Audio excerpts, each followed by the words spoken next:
estos dos objetos. Son típicos y la diferencia es que uno es sostenible y el otro no. Desde ese día comprendimos el significado de la palabra sostenibilidad. Hola, buenas tardes, público jurado. Mi nombre es Paula Gallar, junto a mis compañeras Alba Casado, Alba Orbera y Julio Masud, formamos el equipo de gestión sostenible de residuos del IES Isabel de Villena, que demuestra que la educación sostenible es posible.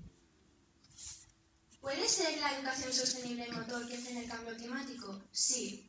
El problema que nos planteamos analizar es el estudio de los residuos que produce nuestro centro y su influencia en la producción de CO2. Después de haber analizado todos los residuos, hemos podido comprobar que lo que más se produce es el papel. Por eso hemos decidido centrar el estudio en este.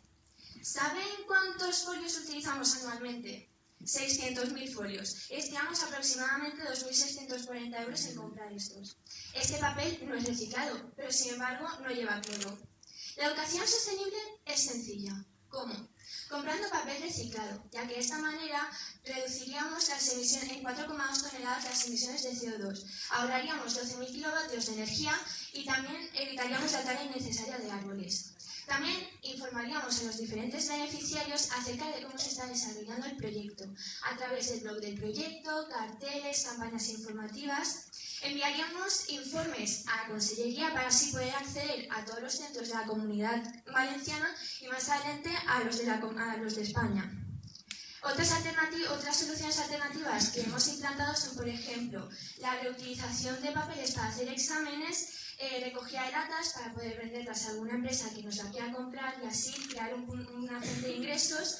También recogida de libretas a final de curso y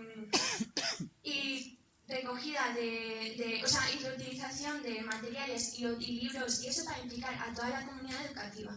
Hemos demostrado que la educación sostenible es más barata que la tradicional. Los impactos analizados en nuestro proyecto son el impacto ambiental, que muchas toneladas de CO2, hay muchas toneladas de CO2 que no se emiten a la atmósfera. El económico, que es la disminución de costes a medio y largo plazo con nuestra gestión de residuos. El flujo de ingresos está directamente relacionado para encontrar empresas para la gestión de nuestros propios residuos, tal y como hacemos ahora con el aceite. Y el social, que el dicho piensa globalmente pero actúa localmente es fundamental. A través de la educación sostenible se puede frenar el cambio climático. Y para concluir, he de decir que la Tierra es nuestra casa en el universo, nuestra verdadera casa. Si no lo conservamos, ninguna otra que construyamos nos servirá. La educación sostenible es la clave para poder seguir viviendo en ella. Muchas gracias a todos por su atención.